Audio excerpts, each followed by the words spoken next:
just to make sure that we... Today's date is November 3rd, 2023. My name is Ryan Fenton Strauss, and I'm interviewing Tomer Peretz. We're at University of Southern California, USC Shoah Foundation in Los Angeles, and the language of the interview is English.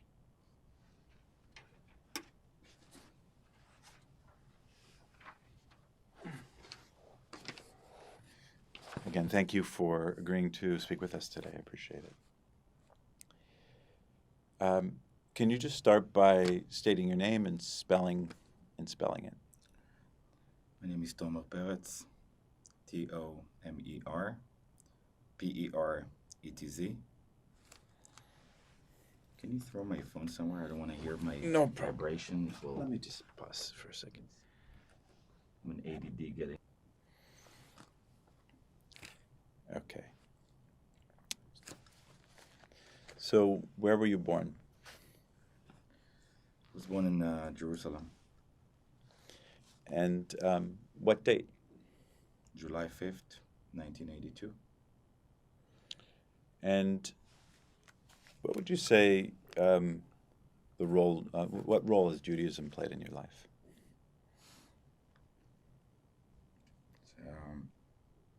Identity.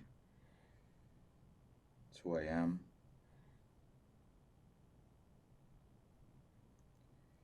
It's the core value of our existence. This is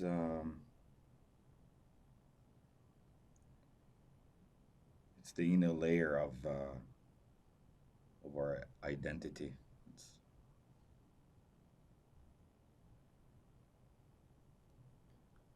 And can you tell me a little bit about yourself, how you spend your time? I don't know what you want me to say, but I'm a father. I'm a husband. I have 3 kids. Eden, Roy, and Ziv.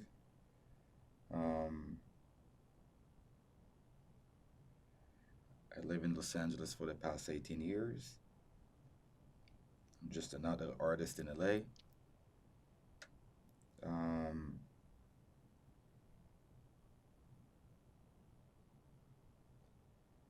I don't know. I think I'm a normal guy. Just another wannabe from LA. I've been living here for almost half of my life. Sometimes I feel more comfortable even speaking English than Hebrew. Never thought I will get to that point, but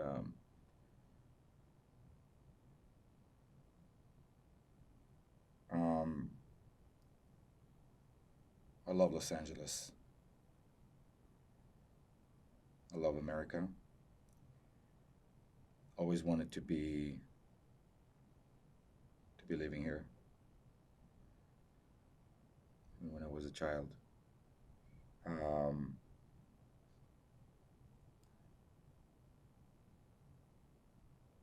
Yeah. And can you tell me a little bit about, do you have dual citizenship, what your relationship with Israel is, and what it means to you? I'm an American citizen and Israel citizen, of course. I don't know. I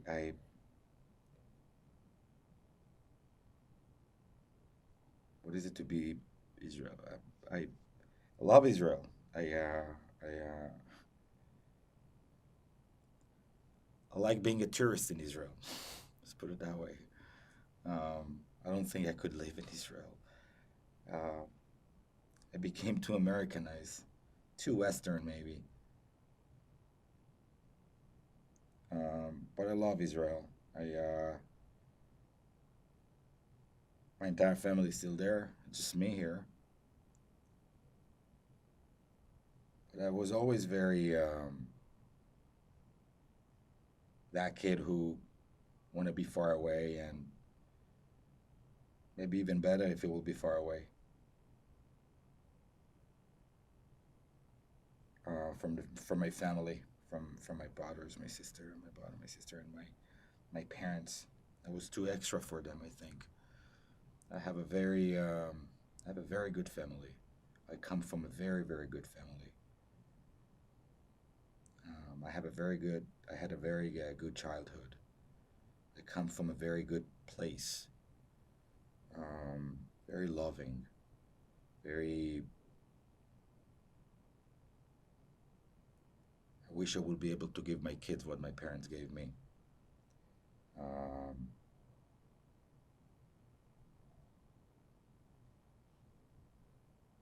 I have a good past, you know. I had a good life. I still have a good life.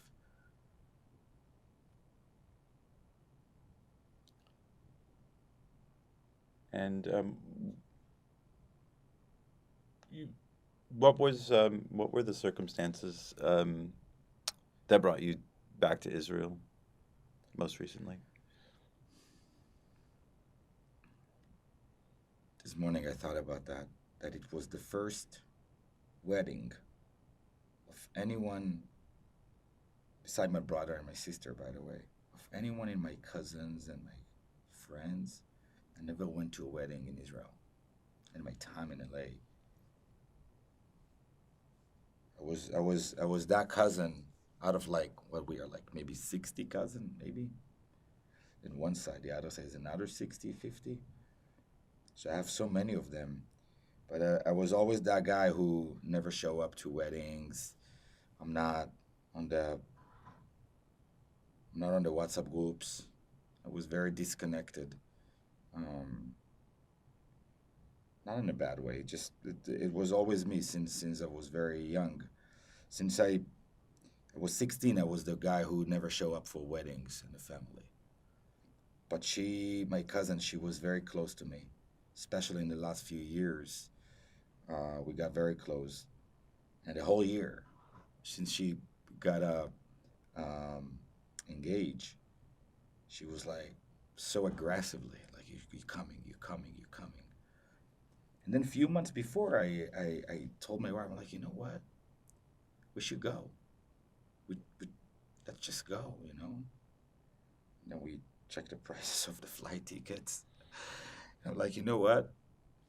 Maybe you guys should stay and I should go by myself. And and that was a plan.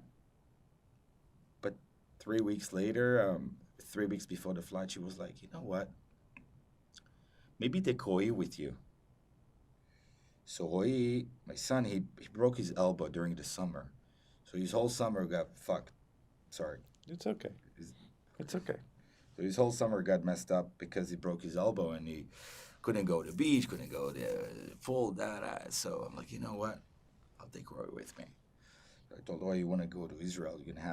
It's gonna be a boys trip, me and you. You're gonna see Saba and Safta, and we're just gonna have fun. We're gonna get an apartment in Kerem Temanim in Tel Aviv every day. We're gonna go to the beach. Just me and you. He was so excited. He was like to the roof.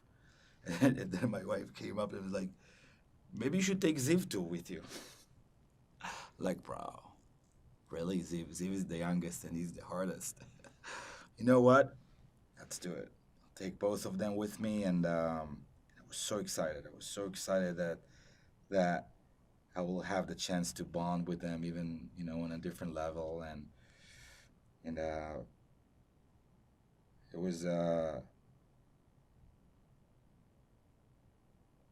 great plan. Me and the boys, and she will stay with Eden. Like the girls will stay here, they will bond with themselves, and I will be with the boys. That's a great plan. So I also added Ziv, bought a ticket to Ziv also, and like, okay, we go to Israel. And it started so good, so good. We went to Jerusalem for a day or two, and then we went to Tel Aviv,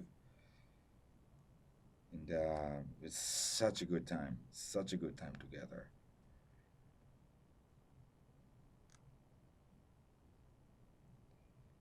Till Saturday morning.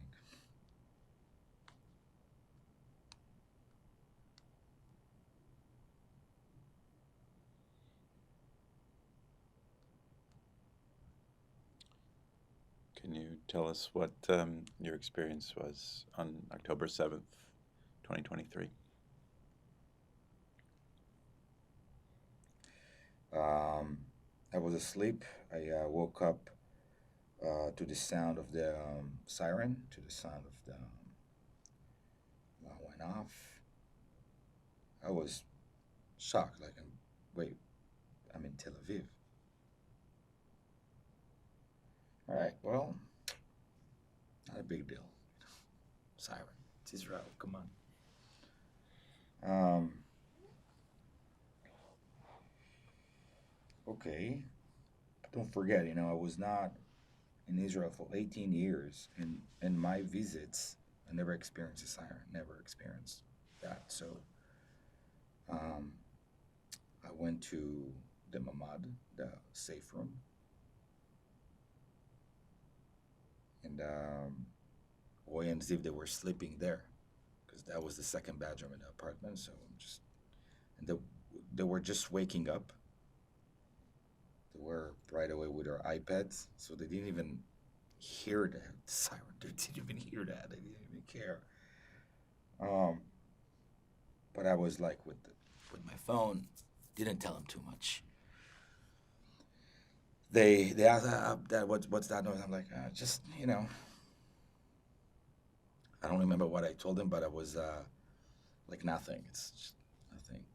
But then I started to get text messages like boom, boom, boom, boom, boom. It's like right away I realized that something is really happening. Phone calls, talk to this guy, talk to friend, talk to family, da da da da da. You get it like right away. And right away I thought, okay, I'm in Tel Aviv right now. I spoke with Lital, with my wife, and she said, listen, Tomer, maybe it's better for you guys not to leave Tel Aviv. Maybe stay in Tel Aviv because you don't know what's going on. Don't be on the roads. There's terrorists that infiltrated into Israel. We don't know exactly where. I'm like, you know what? You're right. I'm gonna spend the day here, spend the night here, and let's see what's up tomorrow morning. Afternoon, I wanted to get some. So we were in Keren Temanim, and same block. We had some restaurant underneath the apartment, and we become hungry. And then I told my nephew also was with us. Sorry, I always forget about that fact. My nephew was with us. My older brother. My brother, older son. Or he's 11, 12. He's 12. He understand more than my kids. He gets that. Like he's more emotional about that. And I told, listen, maybe if there is a siren, if the alarm goes off, just run to the mamad. I'm going to get some food. I don't have all the apps of Volt and all these things in Israel because I don't really visit Israel that often. So I don't have those. I gotta go get some food. I don't know. I don't even have an Israeli phone, so I cannot even dial to an Israeli number, only through WhatsApp. Okay, I'm gonna get the food. It's gonna take me 5 minutes. Just stay here. As soon as I left the building, the alarm, the siren went off again. I ran back. Like shit, we can't eat. Talk to someone. We got some food. It's some friend of mine, and we met downstairs after the alarm. We got the food, and then at night, we got really bored. Like we didn't leave the apartment the whole day. Spent the night at the apartment, and then in the morning we just left to Jerusalem. We drove to Jerusalem. We left the Airbnb. Forgot so many things over there. We arrived to Jerusalem on Sunday. On Sunday, we arrived to Jerusalem, and I was already into, okay, I gotta help out. Like we already gotta understand Israel is getting into a war. I started to tell my kids Israel is getting into a war, and I told them in Hebrew, there is mechablim. And they're asking, what's mechabel? Like, okay, I gotta go back and explain now what mechabel is. And I told them about it. There is a terrorist attack, and they're like, what's terrorist? They were asking, like, what is that word meaning? Like, my kids don't even understand the language. They don't even understand those words. It's the first time they hear those words. You know,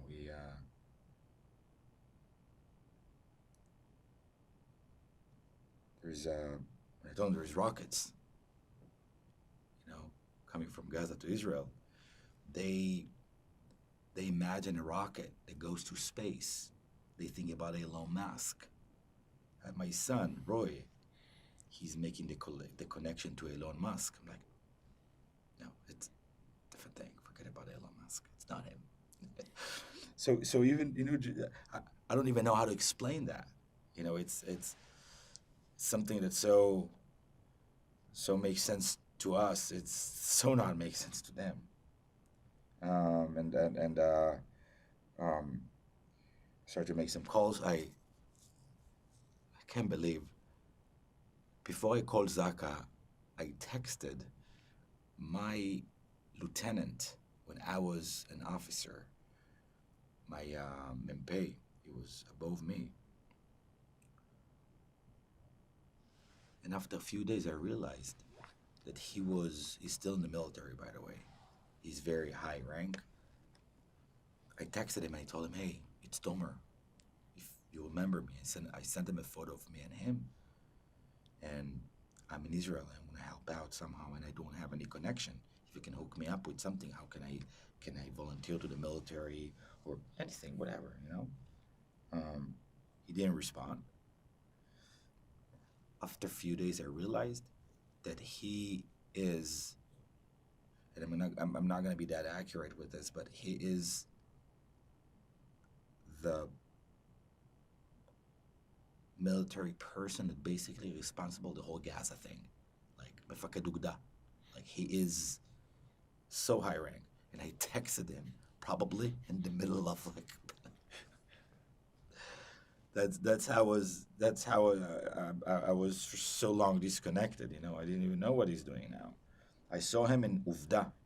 It's an interesting, very interesting show with Ilana Dayan in Israel. So that's how I'm like, oh shit, he was fighting. He cleared out Kibbutz Be'eri. It was, you know, and I was texting him. I want to volunteer after 18 years. So and then I texted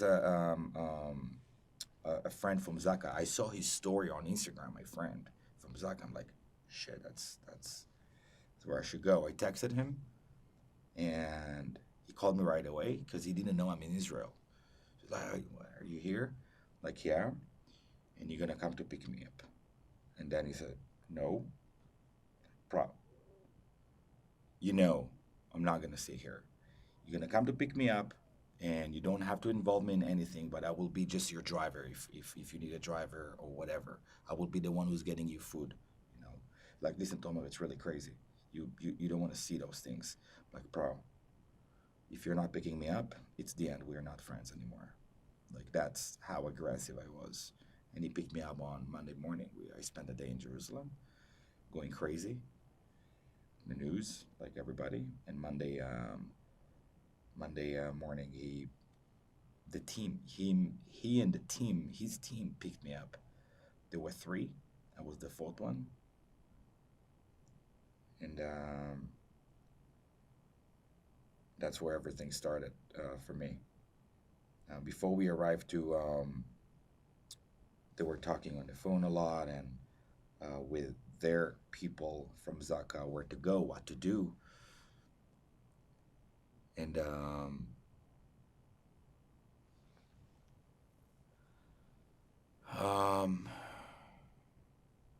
we're supposed to go to the festival, to the Nova site. I think 10 minutes before, or maybe 20 minutes before, everybody pull up their guns.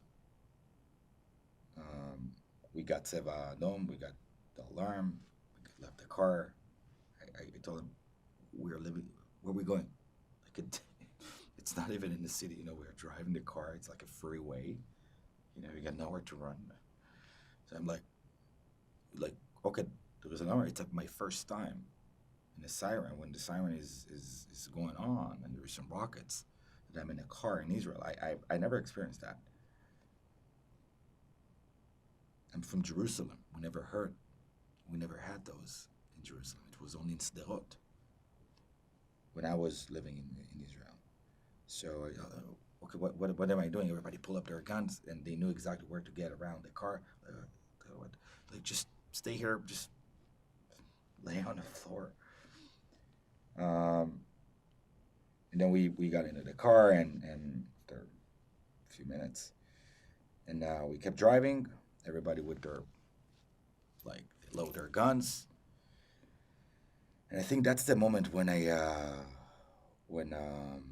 got the slap. I got into a different mode. I think that moment.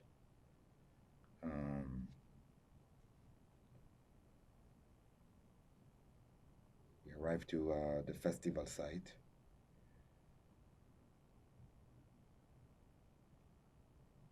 And the sky were not clear anymore. That day, when we left Jerusalem, the sky were clear. It was blue sky, and when we arrived there, it was not clear. And everything was foggy and dusty, because the tanks around the kibbutzim, around Gaza, are creating that powder and dust, I guess, to mess up with their vision of the enemy, I guess, or something. They do it on purpose, because I see them going back and forth. But it was very orange.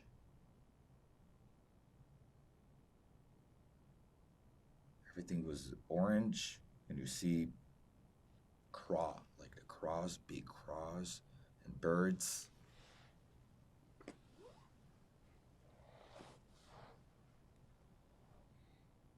We arrived to the festival site. We went through a bunch of checkposts of the military that they stopped us, and they saw we were from Zaka, so they let us in. I think maybe two of them.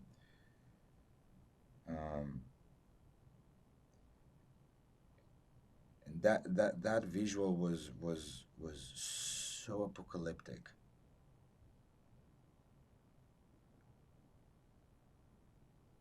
It's like it was chaos. Everything was trash on the floor. The smell was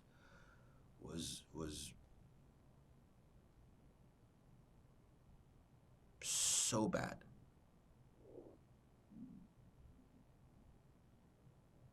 And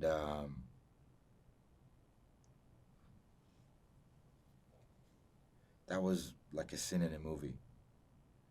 Then the first thing I saw was an arm, and then I had like the first time I saw just an arm. It was the Hamas member's arm. And we kept walking, and then I see another dead body of a Hamas. Then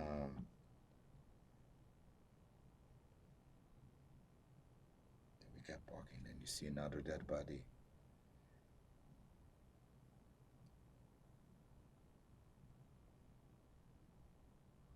We were supposed to pick up stretchers to carry dead bodies from Kibbutz Be'eri. So they told us, the Zaka heads told us to get stretchers from the festival site that were left, I guess, after the massacre there. And we got also straps to tie everything to the truck. We drove a pickup, put everything in the back on the bed, and then we went to Kibbutz Be'eri, maybe 7-minute drive from the festival side to Kibbutz Be'eri. We got to the entrance, And we spent an hour, maybe hour and a half before we got into the kibbutz. So we were in the entrance. Then I've met a friend from Kurs Ktinim. He was my officer in officer course, officer training. And we hugged each other and we almost cried. And then he took me to the side. He's like, I see you all wearing, what, are you going in? I'm like, yeah, that's why I came for it, to volunteer. And he goes, take care of yourself. You're not going to be the same person anymore. Didn't really put attention to it. But we were kind of sitting over there, and then they gave us a protocol, what to do certain things. Like, if it's too complicated to carry the body, you can't spend more than 20 minutes. If you feel a little bit not good, just leave the site and go throw up or whatever, go to the site. Feel free to not to push yourself to the limit. And they were very strict with this. Like, please don't push. If you see that you're not feeling well, or you see something is going on to you, just get out of here.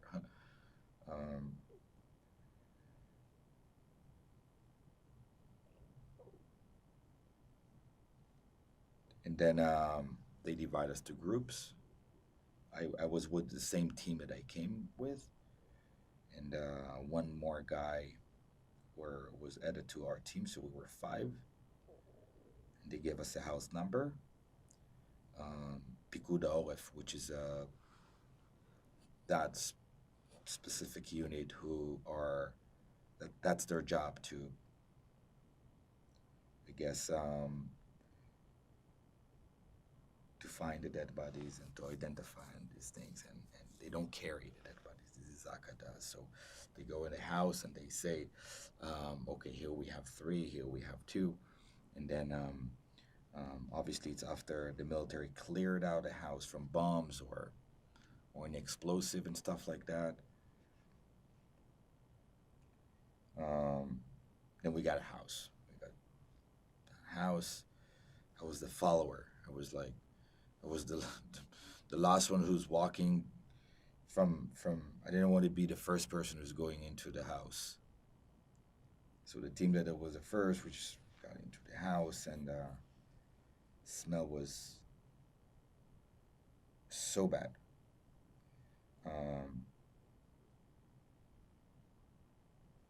By walking in, the house was so messy.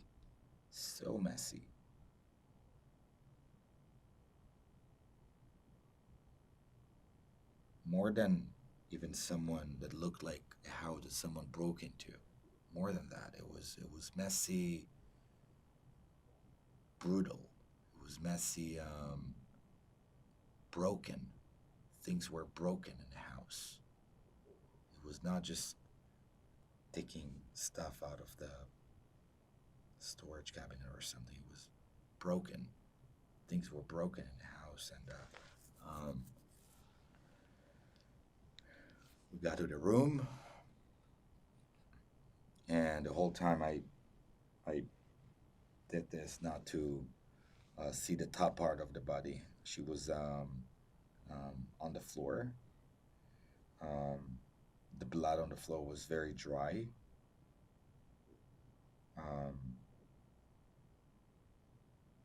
And looked like many people were stepping on the stain. It was kind of messy. Maybe somebody tried to clean it. It was very kind of smeared kind of all over, but super dry. And I did this not to see the top part, but then I was supposed to hold, like, because 2 are going to the front, 2 are going to the back, and we need to put the plastic bag and then to roll the body on the plastic bag and then to wrap the body with the bag. And the dead body was with the face towards the floor. And you do this, but then you're like you're like kind of you want to see, but you don't want to see. Um, so the head was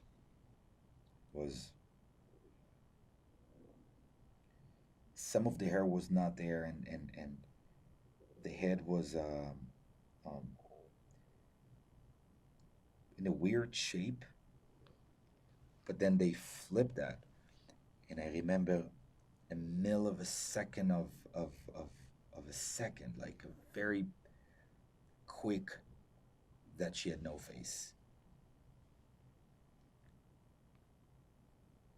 I don't know what was it. It looked like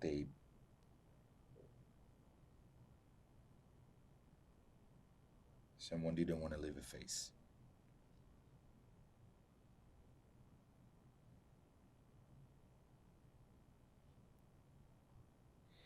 I was on the leg side. I was not brave enough to be the person that is wrapping the head.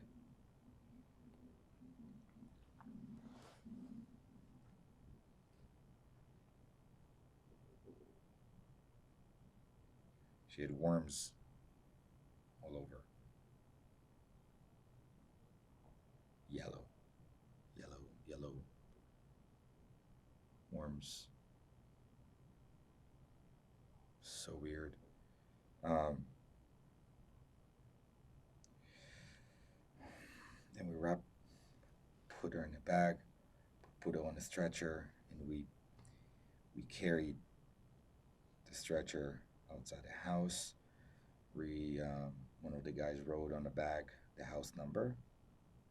What he saw was a lady.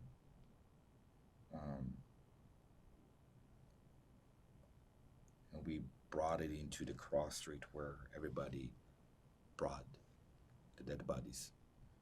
And it was like maybe 15 of them, a line of bags, dead bodies, different sizes. That moment was like 15 of them. Then we got another house.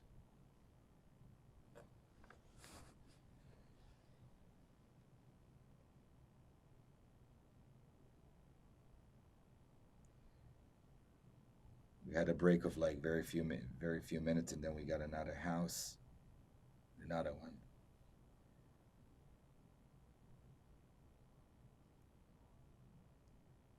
She was an old lady, but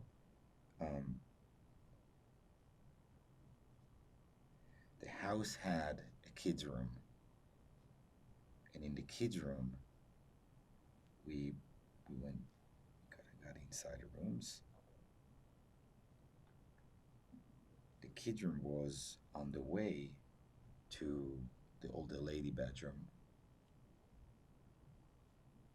You see blood all over the beds, blood all over the kids' beds. And we saw a dog, black lab, shaking in the corner. And he's like, and then one of the team told me, come, like, bro, wait, there's a dog here. He's alive. Like, I know, but we gotta take care of him. I'm like, bro, I get it, but just, what's up with the dog? Okay, let's take care of the body and then we'll take care of the dog. Okay, no problem. I was not, again, on the head part of the dead body. It was too coward to be on the side of the head. I didn't want to see faces. It was very, it's like you work like that, and then my time to touch the dead body came. It was the first time because in the other dead body, I didn't touch the body. I was like helping to put the bag. I was doing everything not to touch the body. I let the pros really touch it. But now he asked me to pull her head. I'm sorry, her arm, and that he can squeeze the bag underneath. That was um, she was heavy as hell. It was big. Um, and I pulled the arm was completely swollen and blue. Um,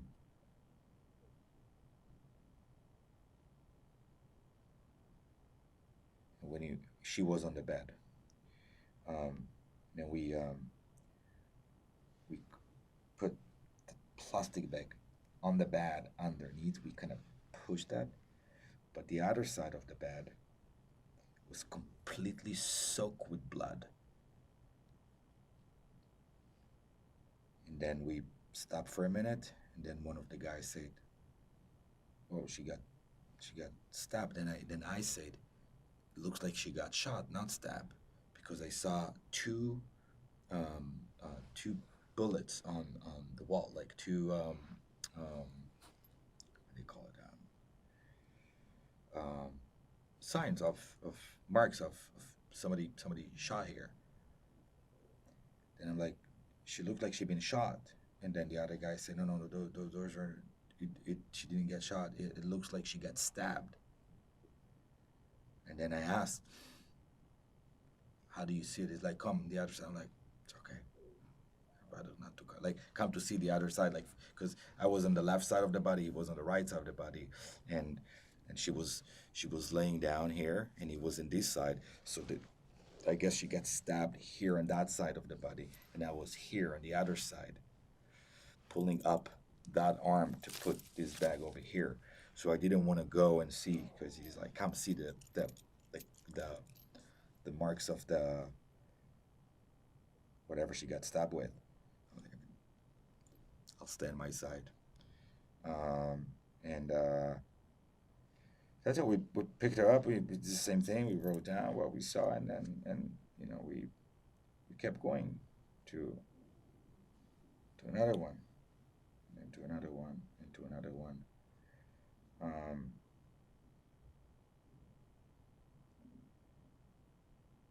we had one time that it's like ongoing, right? So ongoing. Say, okay, there is another dead body over here. Um, so we are searching the body and can't find anything. We left, and like we got into an apartment, one house. Like, okay, there's no dead body here.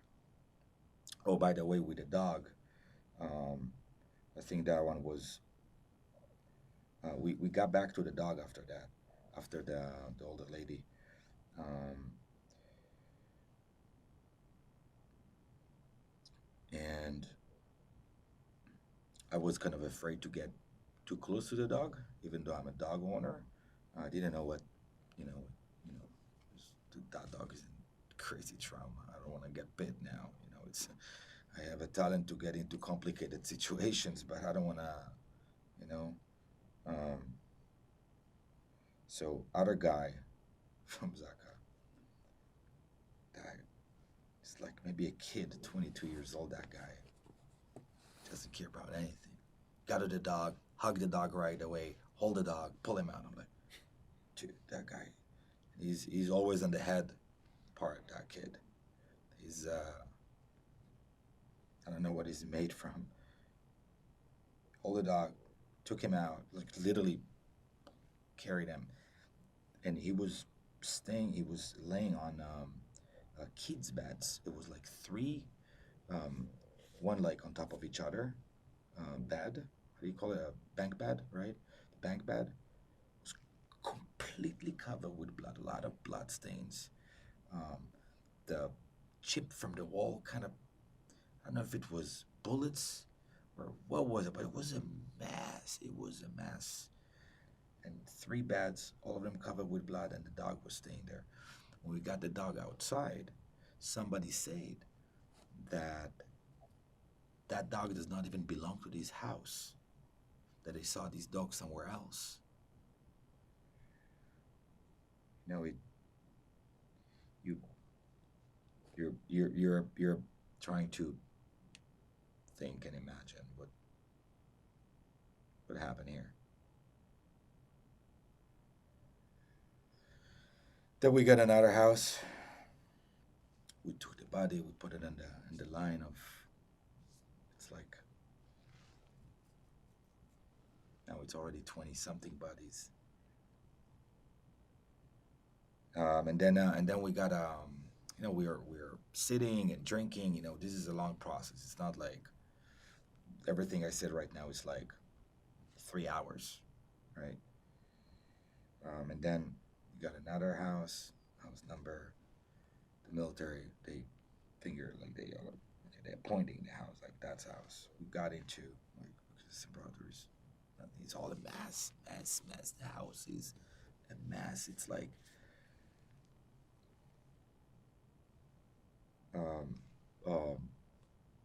70% of the house was burned.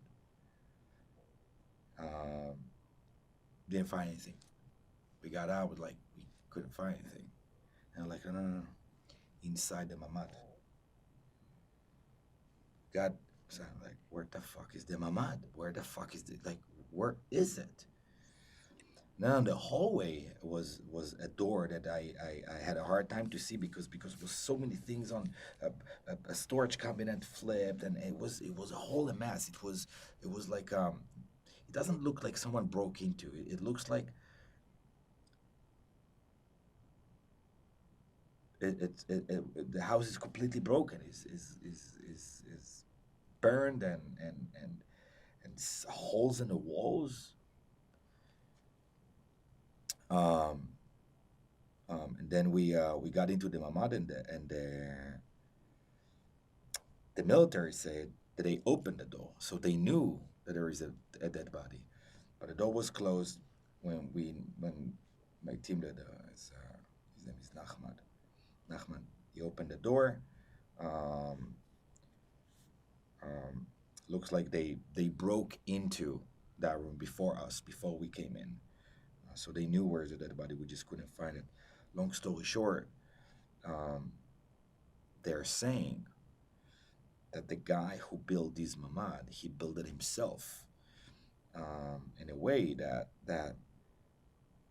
the walls were so thick and nothing could break this mamad. That's what they're saying. And the guy was laying on the floor. And he was not burned. This one was not burned at all. It was the only one that didn't get burned.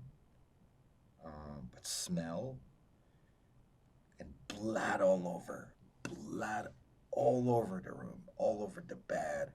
It was a tiny bed over there, like mattresses, and blood all over the walls. Walls are. Obviously, I was on the legs part again. Grabbed him. He was a heavy guy, big 50-something years old guy.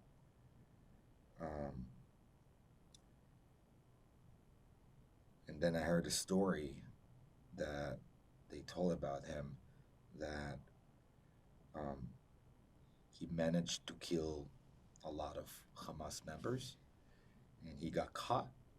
They caught his fingers, but he managed to run into the mamad.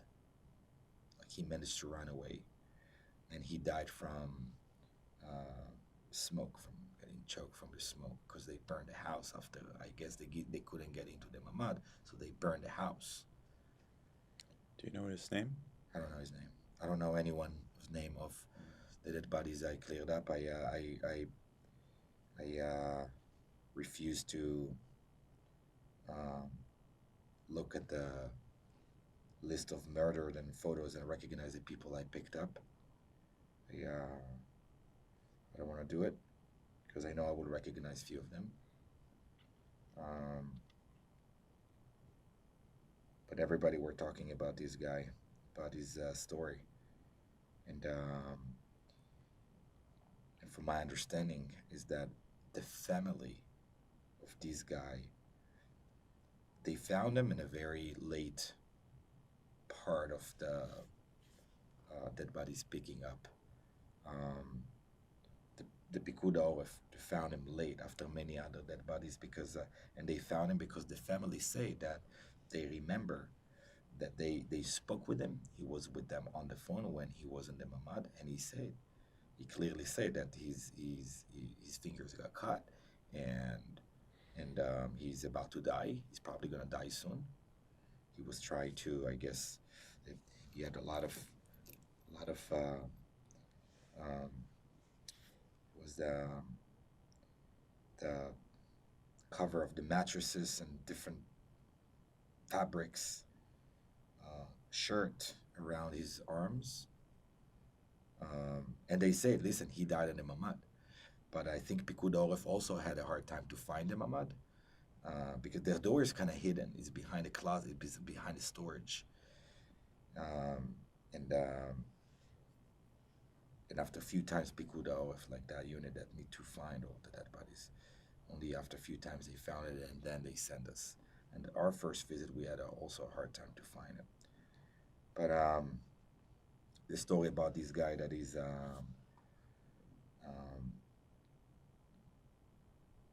he was, I guess, maybe high rank in the military in the past, and he knows his shit, and he built his own mamad, and he knows how to fight. Um,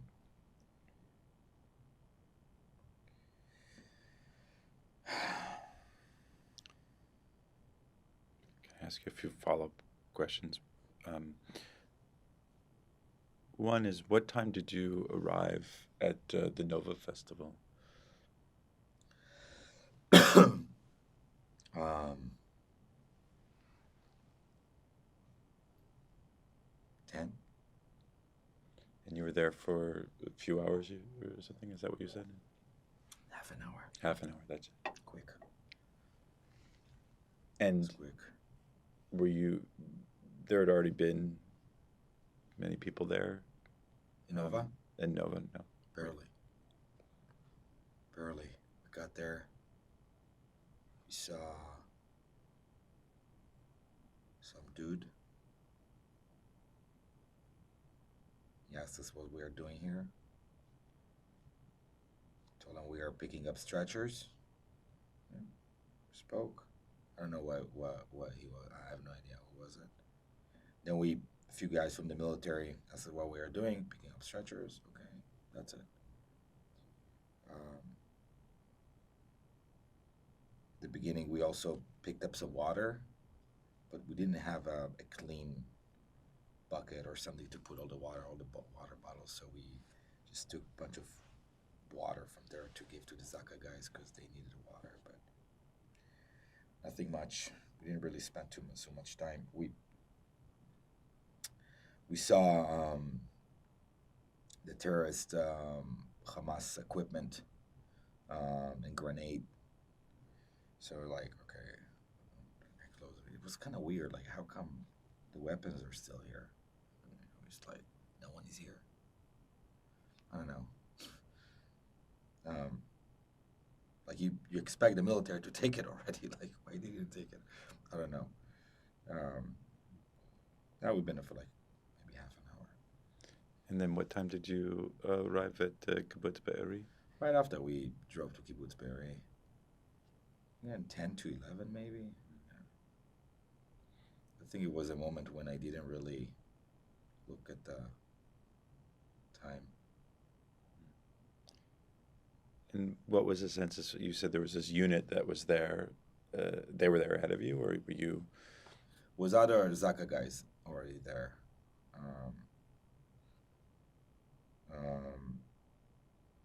They were in the middle of clearing out the nursery. I don't know if in the middle, but they were cleaning out. I don't know if it was the end, the beginning, or the middle. I was not in the nursery. It was different guys.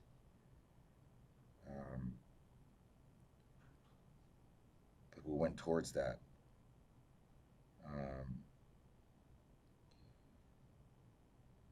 It was something super stupid when they put the cooling truck outside at the entrance of the kibbutz instead to put the cooling truck inside the kibbutz. So the stupid thing was that we carried all those bodies on stretchers. Why did we need to carry all those bodies and I remember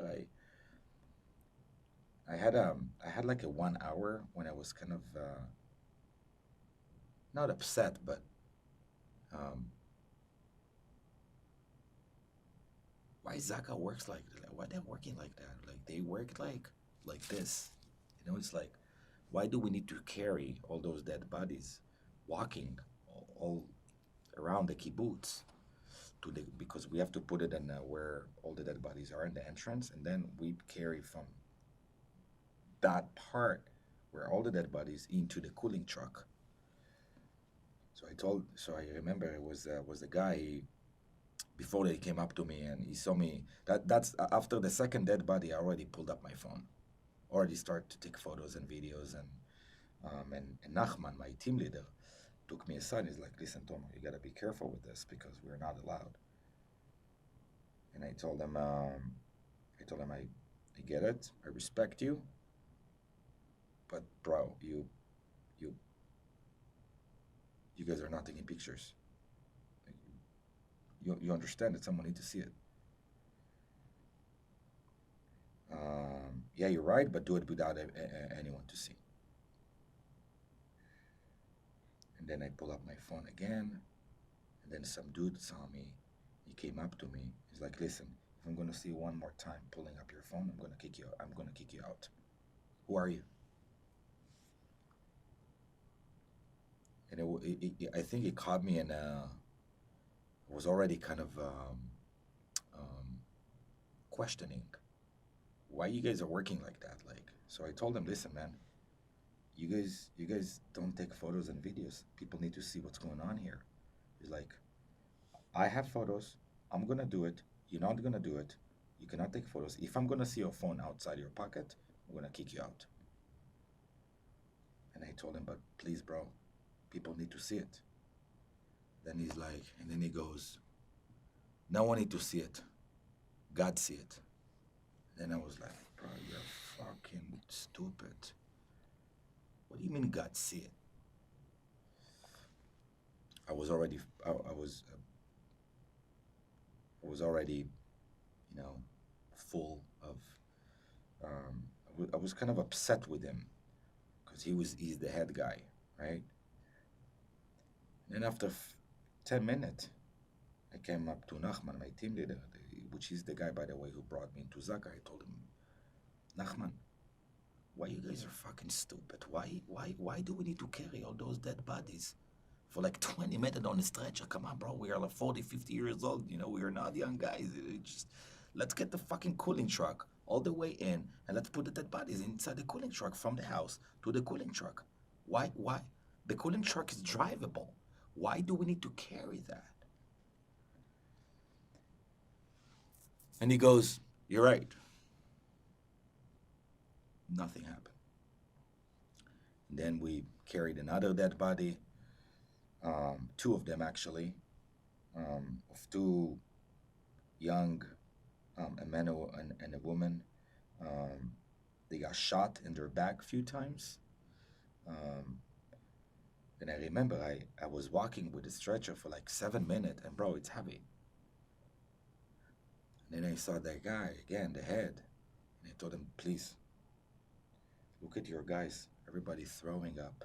People can't smell. There is no good mask with the filters for everybody.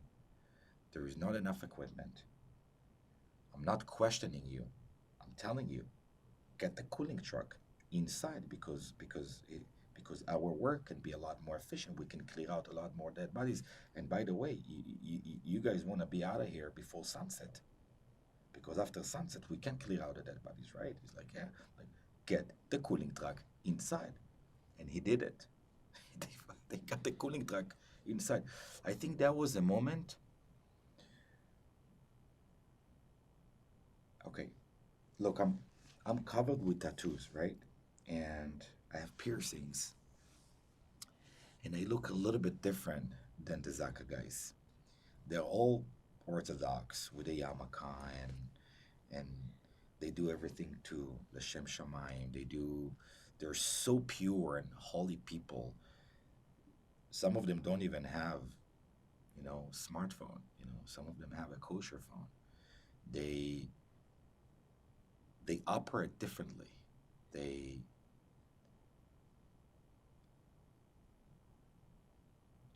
don't see things the way I see things. Can you explain the ritual rites around burial and their rules and understand if for those who aren't familiar with Zaka and how they're working? You're talking about the dirtiest job, the most disgusting thing you can ever think of. I cannot think about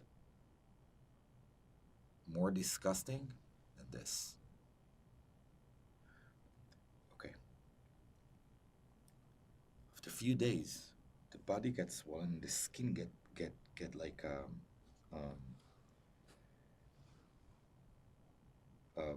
a ball. It's getting balls, right? If you want, I can show you a few photos. I took a few photos of this, and the skin getting balls. For some, if the body got partially burned or fully burned, there is not if it's not completely burned, there's a lot of juices and blood in the skin, and when you move the body, it's exploding.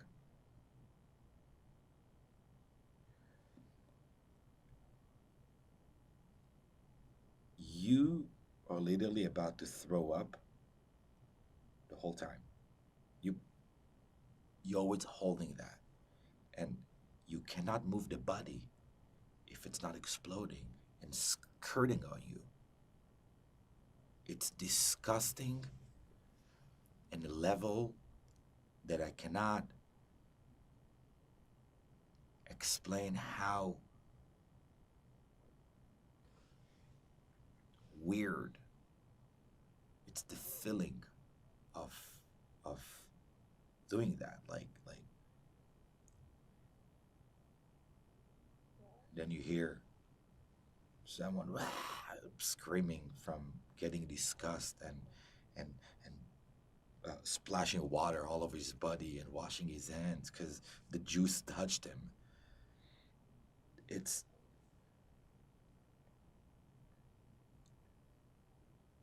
And they do that with only one goal. They have only one goal. They don't care about the world to see it. Well, when they're working, I think only after a few days they realize that they need the world to see it. But when they're working, these people, they have a very strong belief in sticking to their goal to bring the Jewish dead body to a religious, respectful barrier. That's their goal. And they do that with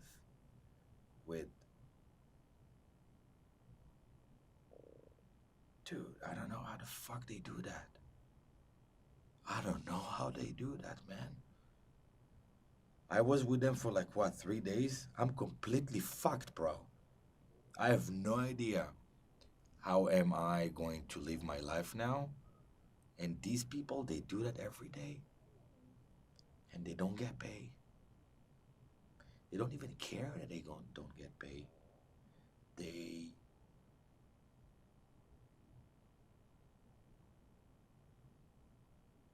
I don't know what are them.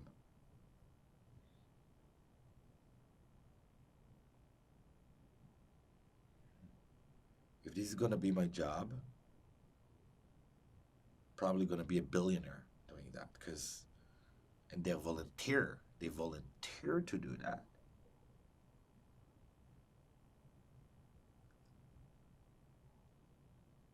I don't know how they do that.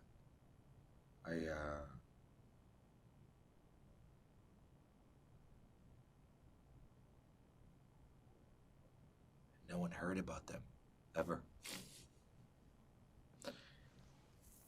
The military doesn't do that, the police doesn't do that. There's these religious people who believe that this is what they need to do.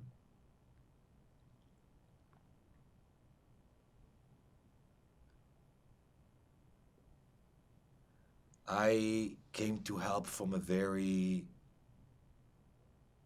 selfish point of view, because I went to clear out that body because I wanted to feel good with myself of helping, not because I believed that we need to bring I never thought about that we need to bring the body to a burial. Who's thinking about those things? So we came to do this from a different reasons. I wanted to clear out my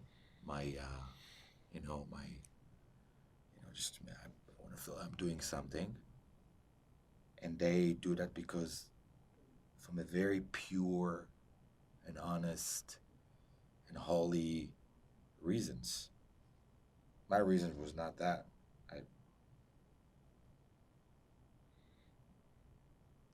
I wanted to feel good with myself, and I'm helping, and I'm not sitting at home, and I'm doing something that is important. That's why I went to do that. That's why. What were your kids doing during this time? They were in my with the grandparents, with Lital's wife, with Lital's parents in Jerusalem. I called Nissim, my father-in-law, and I told him, no matter what, no matter what's happening, no matter what's going on, lie to them. Don't tell them the truth. So there's tissue there if you like. Just lie to them. Just don't tell them what's going on. Don't tell them where I'm at. Because I lied in the beginning too to my wife, and up until now to my kids. They don't know. I told them that I went to get food to the soldiers. And that's what I told my wife too. I don't just lie to everybody. I didn't tell the truth that I'm with Zaka clearing out dead bodies until they saw everything online.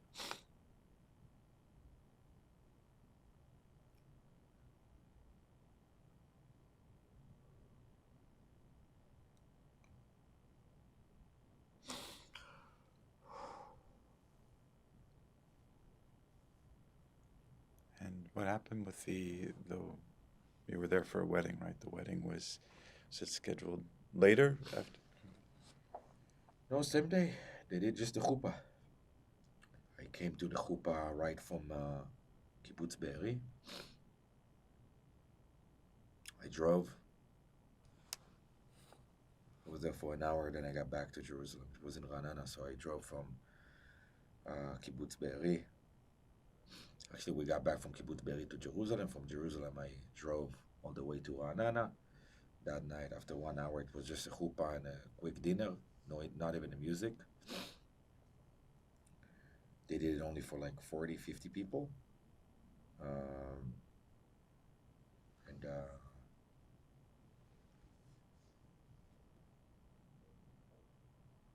I got back to Jerusalem that night. What was the wedding like? Weird. Poor couple, you know.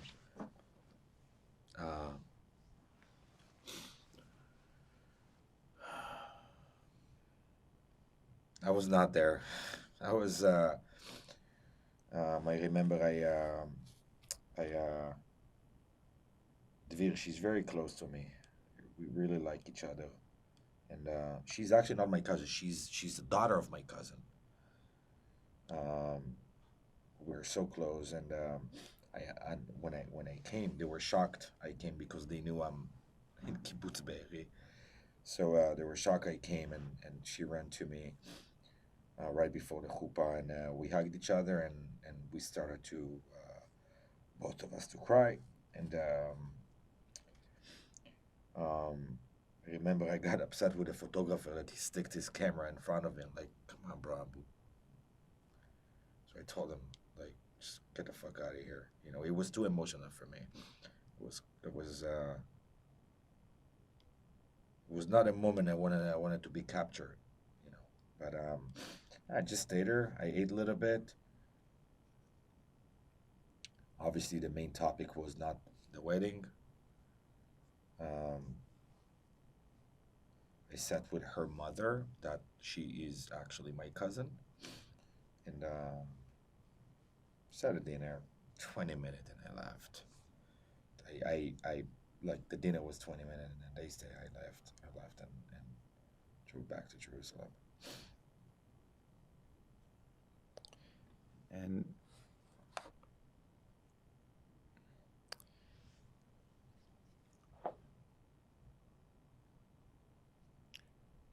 how were you dealing with what you've seen and experienced? It's a big question. There's many factors to and different answers to it.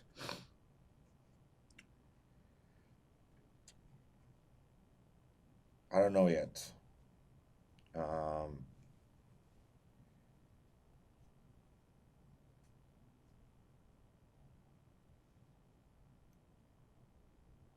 I don't do anything. I don't work. I don't not fun to be around. Um, can't think about anything. I don't make money. I don't I don't paint. I don't check emails.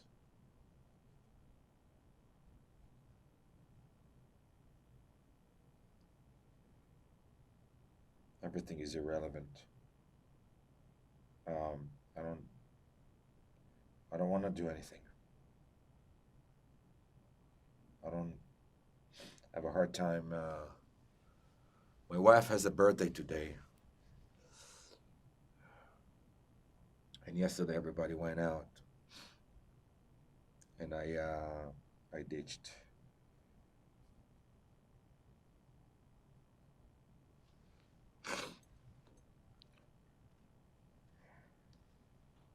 You chose to come here today on your wife's birthday. Why? Why?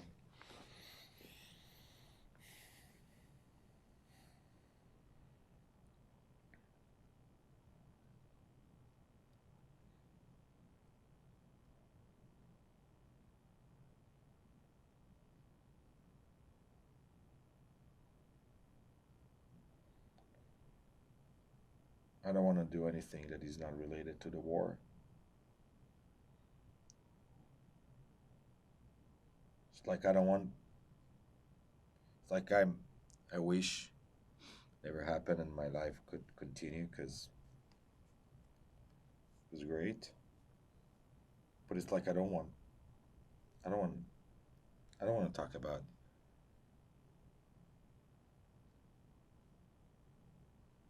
nonsense things. I don't. I can't listen to anyone. I don't care about anything.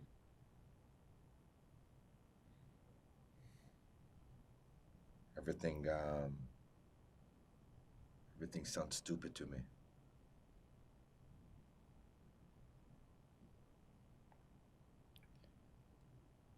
And what was it like to come back to this environment of with the rising anti-Semitism, and how is this? What are you seeing?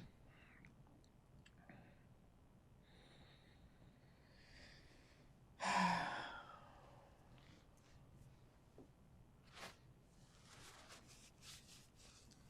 don't give a fuck. I'll be honest with you. I don't give a fuck.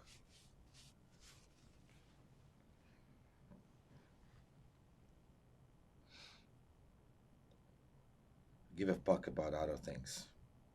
Um, I don't. I don't care. I care. I don't. It doesn't really affect me so much. I'll be honest with you. I'm.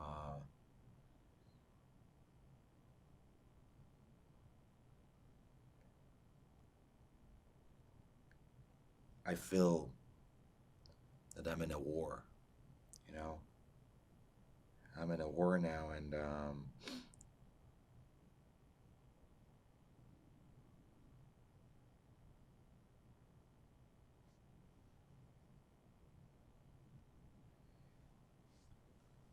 it doesn't bothers me that the other side wants to kill me. And it doesn't bothers me. And there's been denial and distortion around some of the things that you've seen directly. What is your response?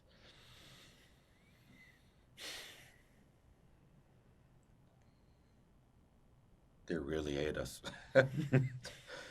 You know, they roof. Wow, they really hate us. Look, you know, sometimes I want to punch people's face, but then I'm like, what do you want? He was exposed to different shit. He was exposed to different things. They're so good in propaganda. They're so good at that. There is a very good machine over there, you know.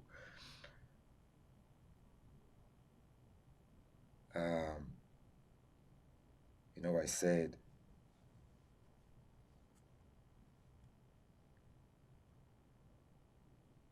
if it was fake, Israel is the smartest country in the world ever. Unfortunately, Israel right now is the stupidest country in the world, and that's not fake. So,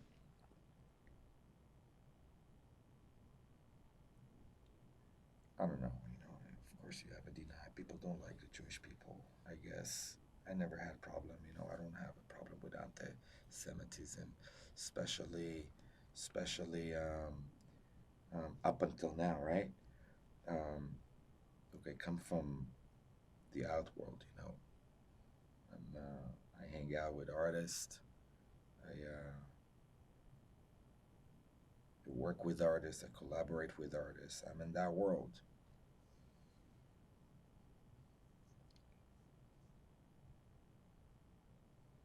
And I care more about my circles around me than anti-Semitism. The anti-Semitism is like, okay, we'll fight that. It's okay. But what more affect me is silent and the unfollow of close people. People that they know me. They've been following my journey for so many years. Some of them are my clients. One of them was my manager.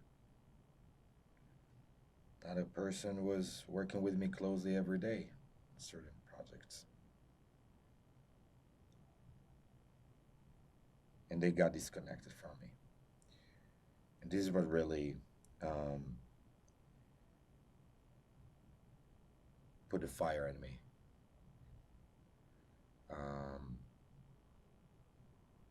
That made me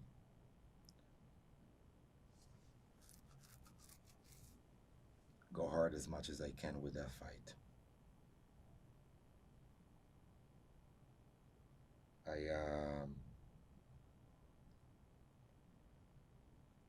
I became the artist who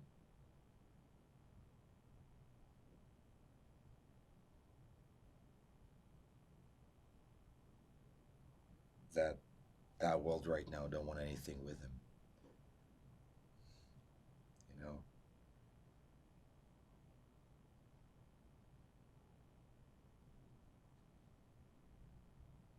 People that were responsible for my income from that world are not around anymore. Politely, you know? Different excuses. We love you. It's not this. We are this.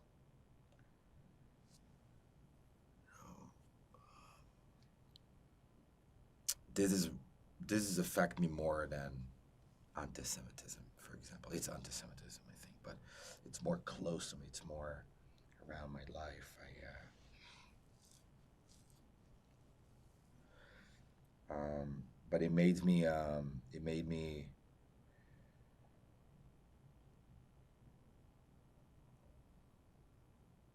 made me going hard, and I will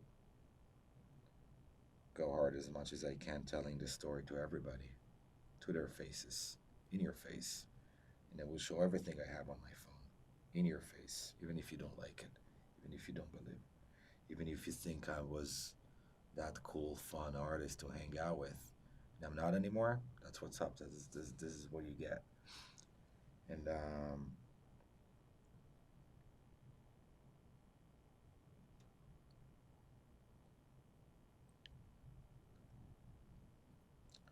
is what it is now. So you saw a lot of dead bodies, and what were the ages that you saw? Mostly older people. I saw one baby. Um, we got into a house and yes, books on the floor, like books, so many books on the floor. And he's like, "Don't go into that room. Just keep going straight." So I kept going straight, and I did this, like, like you don't want to see, but you want to see. It's like the attraction to put yourself in a fucked up situation. It's an attraction I always had. Who the hell is going to volunteer with Zaka to clear out a dead body? How fucked up can you be to do stuff like that? But from the same reason that when you're hiding, you're you don't want to see, but you do want to see. You want to see, but you want to see a little bit. You don't want to see it all, right? Um, Kept going. There was also a lady. They say she didn't have arm because she was on the side, but I didn't pick up that part because we were going back to look for the arm. We didn't find any arm. It was kind of weird to me. But when we got out, the house was burnt, burnt, and like not completely, but all the walls. It's like the fire was on the walls and not in the middle of the room. But when we got out, I'm like, was that a dog in the room? Like, looked at me and said, yeah. Then I realized, based on his answer, it was not a dog. It was a burnt baby. I was swallowing, okay. Don't keep asking. Um, Maybe an hour later, um, on the street outside where we put also a few bodies, and we carried the bodies with um, like a bassinet of babies, right? You know what bassinet is, right? So it was on wheels because we needed to carry the dead body. I was outside getting a bassinet to put the stretcher on it because it's easier to carry that, right? Uh, to from a street, from a very very tiny little road that came from the house to the main street. And then I saw the guy. He's like, "Okay, take that and put it inside the bassinet, and the cooling truck is coming." I'm like, okay, no problem. I carried it back, put it inside the bassinet. And like, that was the size of the bag. So light. I maybe the book weighed more than that. So light, very light. And I put it on the. I didn't put it in the basket. I put it on the floor because on the basket was the stretcher. He's like, put it on the floor, like next to all the dead bodies. And then they took the bassinet. Um,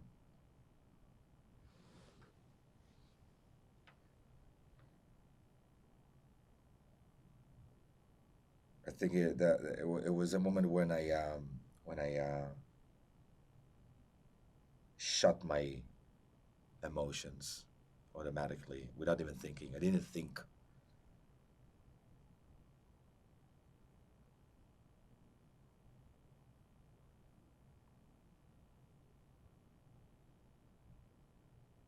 I was upset with myself. Why didn't I take more photos? Um, Especially after that day. That was the second day.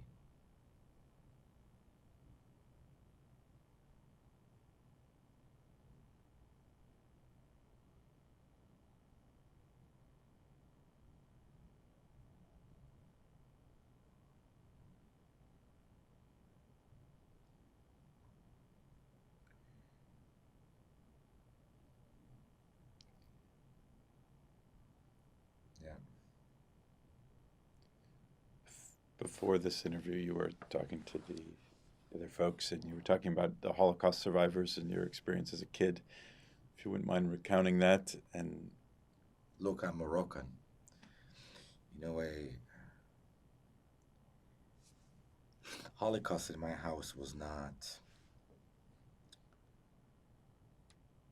the that horrible, Yom HaShoah, the Holocaust Day in Israel.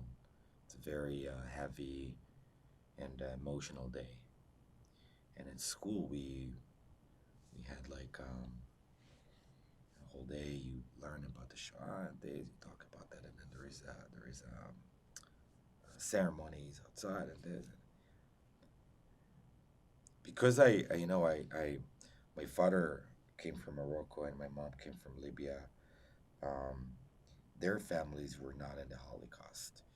So in my home, it was Yom HaZikaron. It was the military, like that day that you remember all the soldiers and the people that died in Israel from the terrorist attacks and stuff. That was more close to us. That was more us. The Holocaust in my home was never that powerful. I was the one who's um, every time we would go to watch a movie from school about the Holocaust, I was the one who's falling asleep. It was always, it's happened many years ago. It's okay. Okay, everybody wants to kill us. Every holiday, we are celebrating because somebody wants to kill us. We managed to survive, and boom, holiday. Okay, so Holocaust is just another one. It was just another day for me. It was not. I never got emotional from it. It never touched me. Never felt. I never felt that people wants to kill us. Oh my God, they hate us. Never gave a fuck, you know. Um,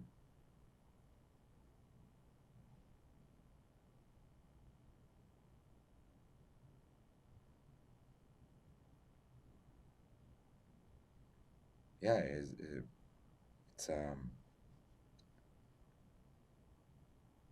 that it was a history. It was just another thing that happened in the past will never happen again. Probably. That's the mentality. now how do you think about?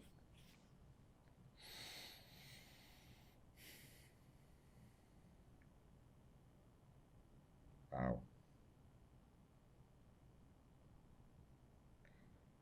I don't know.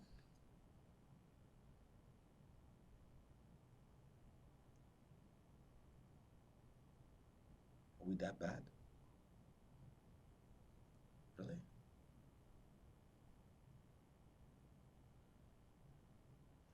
Perfect, but that bad?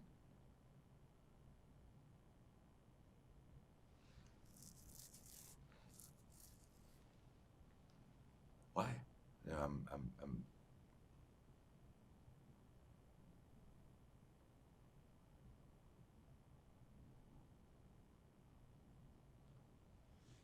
I don't know, man. I don't. I don't know what to say. I really, are we that bad, Jewish people? Like,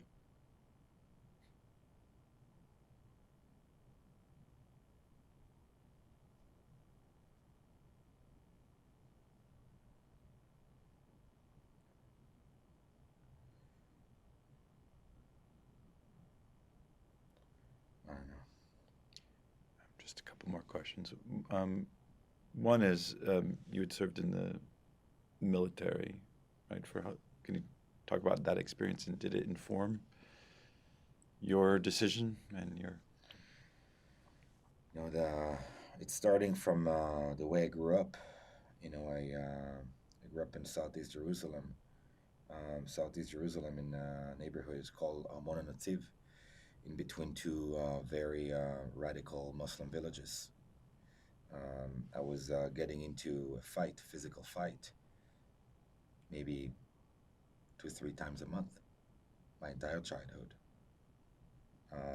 on the soccer court. I was playing soccer. They used to steal our uh, bikes, like the guys from the villages, and I used to steal their donkeys. So some of them sometimes were my friends, sometimes enemies. Sometimes we fight, sometimes we're friends, sometimes we play together soccer, sometimes not. But when when politically wise we had this clash, we were not friends, right? We were not playing together, we were fighting. So it started from there. You know, I grew up in a surrounding where you are going to be a warrior. You're going to be in high rank unit, and as high as is, the more respect you get at school, the neighborhood, and the family. My entire family, you know, my father was in Golani, my brother was in Golani, my called my cousin Sayret Malkal, Tzalchanim, everybody were like it was a pride, you know, it was a thing to be a fighter, you know, to be a warrior in the military. I had the Golani flag in my room since I was 15 years old. You know, I knew exactly what I want to do. I think my first time that I had a pride with myself, first time in my life that I was proud of myself, was when I got accepted to Sayeret Golani. It was 15 soldiers out of thousands that are trying to get, and um, and I think that's the first time when, because I was that a bad boy at home. My brother and my sisters are very good. They were very good kids, school people, you know. And my father is, you know, educated guy, and my it was an educated family, you know. And, I don't, but I was not, and I was the black sheep. And I think it was the first time. That's how it felt, right? I don't think it's true, but that's how it felt. It was the first time that I feel that my family's proud of me, you know, when I got accepted to Sayeret Golani. Um, I got into Sayeret Golani, um, and then after a few months, Chomat Magen started, the second Intifada.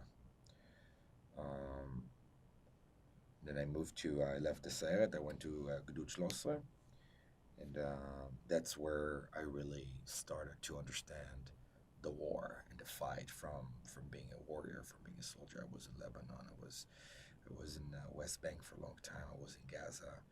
Um, I've met Hamas people. I got a chance even to exchange words. I arrested them. I got into their houses. I pulled them out. I got into a lot of shooting situation. I got into very aggressive battles. When I was an officer, I lost my soldier. Um, I carried dead bodies when I was a soldier already, but it was different. It was not. It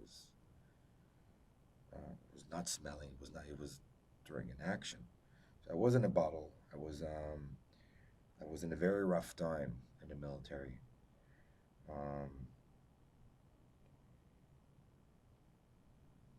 I always had a pride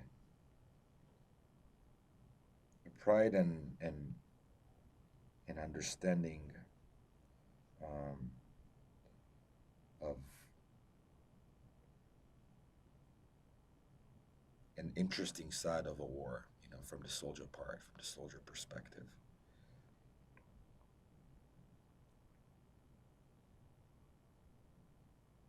I think I was very good at what I did. Um, I was very lucky. I was very lucky. I was very blessed. I got shot in my magazine twice. Um, I got shot maybe a few inches next to me in an ambush. Um, like that didn't hit me. The bullet didn't hit me. It hit the boulder. It's the boulder rocks that I was laying on.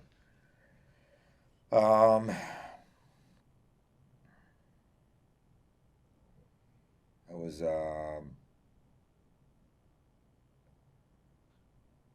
a tough situation when I needed to slap other friends to get out of shocks.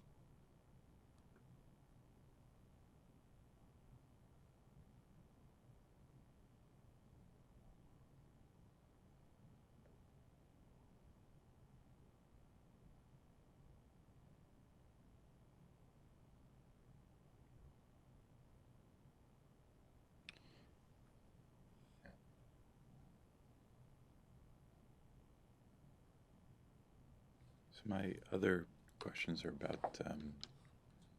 about your art. Um, you're having an exhibit this coming weekend. What?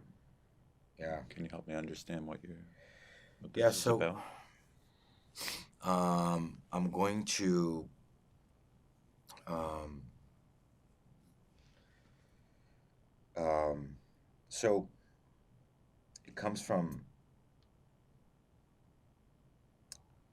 how people understand certain things. So when you hear about 1,400 people who died, murdered, and 240 who got kidnapped, the number is just a number. Like it's conceptually, it's kind of hard to visualize that. And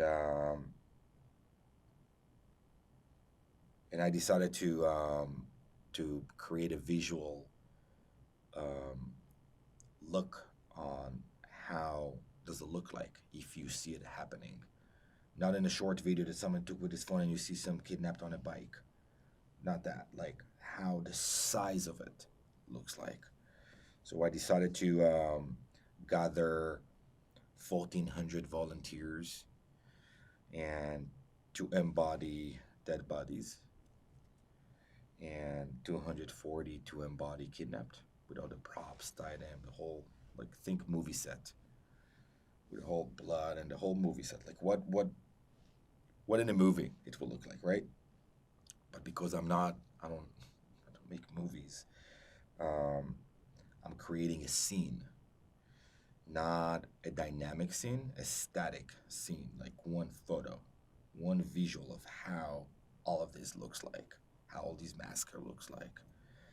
And I build a whole huge stage to honor the Nova Festival, and the whole visual will look like it's in a festival. So we're creating a festival site, but there's no festival. It's just that actual visual. And this is happening on Sunday. So I got this area. I rented out. I got donors. I got some people help me. And there is a whole full production team, like 30 people working on that. And the idea is to give you the missing part of when you hear the news and you see the number, to give you the missing part with the number. Now you're gonna see a visual of how that number looked like. So that's pretty much what I'm doing. And do you have a message for the future? I have a lot. I have that cliche. Everybody's saying that enjoy as much as you can because you don't know what you're gonna be part of tomorrow.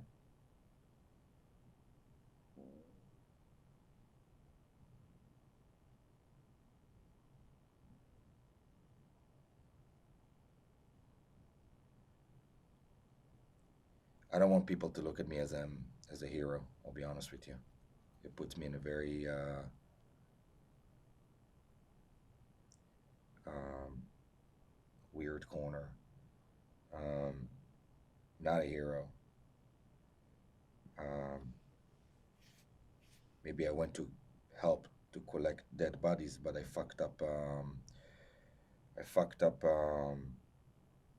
in mind, and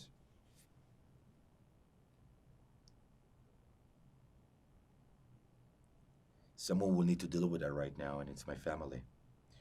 And for many people, I'm a hero, but for some people, I'm fucked. You know, I'm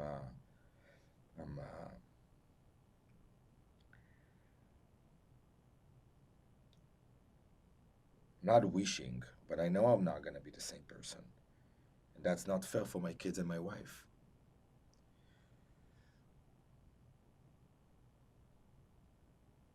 So everybody see outside that hero is explaining the truth and this. But who do you think is waking up every night with me right now? She doesn't want that. My kids doesn't get their attention they supposed to get.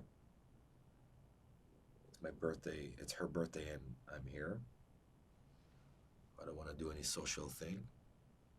I refuse to get back to reality. I refuse to do any normal thing that normal people do. The message is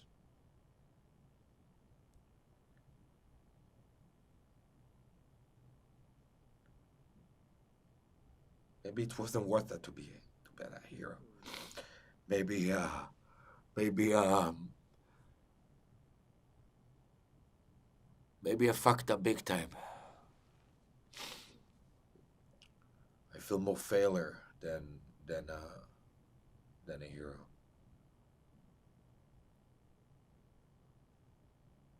Just live fucking your life, live everything, and just you know.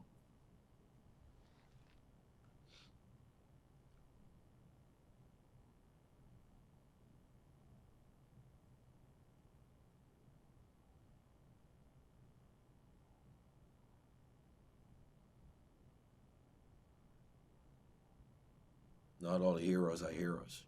I don't know. I appreciate you taking the time today and sharing your experience. Sure. Um, Sorry. No, it's all right. Before I cut, is there anything else you want to add? Or I No. think I said a lot. Can you tell us what we're looking at? That's the street where each team brought the dead body from the house, and we put it on a street actually, and the cooling truck was that I called in to get inside the kibbutz, and then from here we just putting that inside the cooling truck. But the Zaka is saying Kaddish. It's the blessing before that somebody died. They say Kaddish, and then they put it in a cooling truck, which this is the very one of the most emotional um, part of the whole thing. And can you identify where this was taken? Kibbutz Be'eri, one of the main streets over there.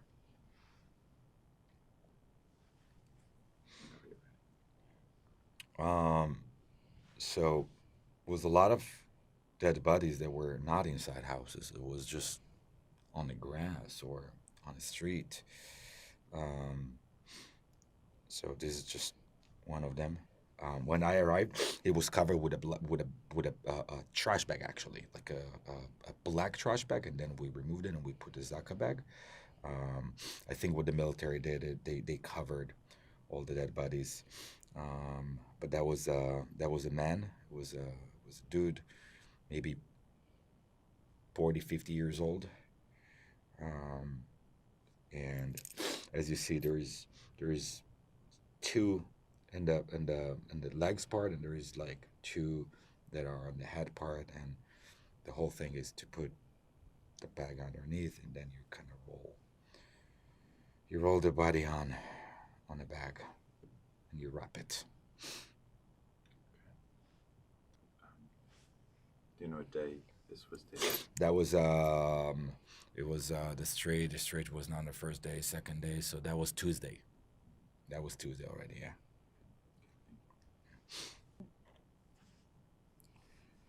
Um, this is where we got the bodies out of one tiny street into a bigger street for the cooling truck to pick them up. Um, we had, I think, what, 6, 7 dead bodies over here. Two of them were childs. One of them was the burned baby um, that I spoke about. The child, I've never seen the child um, just beside that plastic, just beside the plastic bag. Um, but I carried a woman. She was maybe 30, maybe. Again, it's very hard to say. But she shot in her eye, so half of the face was not was not exist, and we got her out of a bush. She was inside a bush and wouldn't. Anyway, that was um, me here, and this is Shimon, this is Nachman, this is Moti, the guy who told me that he's gonna kick me out if I'm gonna keep taking photos. Which, by the way, he collapsed. He got I think a heart attack. And he's okay. I don't know if it was a heart attack or I think it was a heart attack, and he was in the hospital a few days after that day actually. And yeah, he just collapsed pretty much like other people there.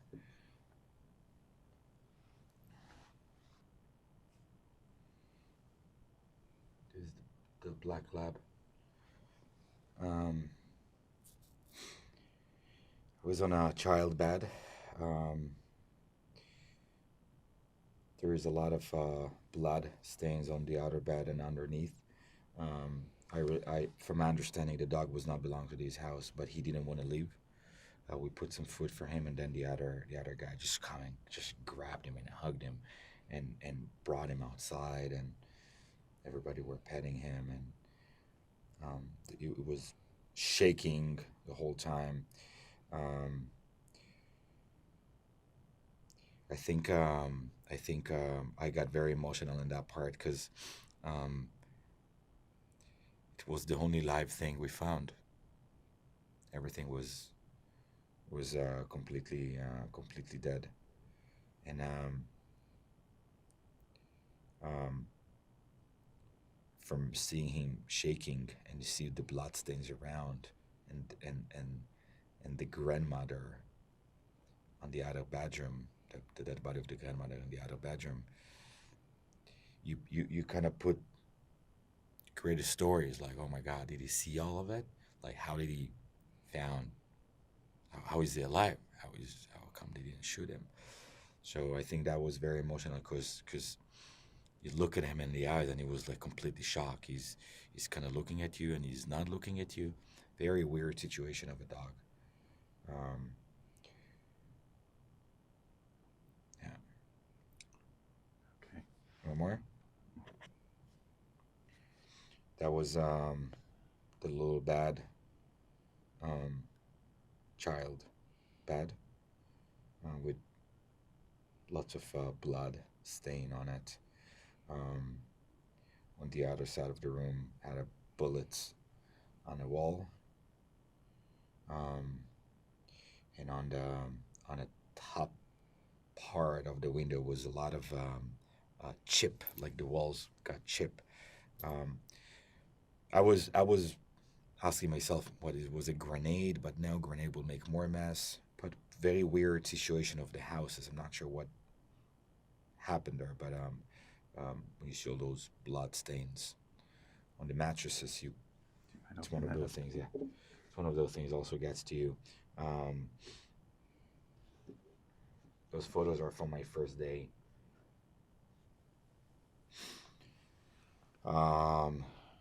Almost the between the middle and the end part of the day. Thank you for sharing. Sure.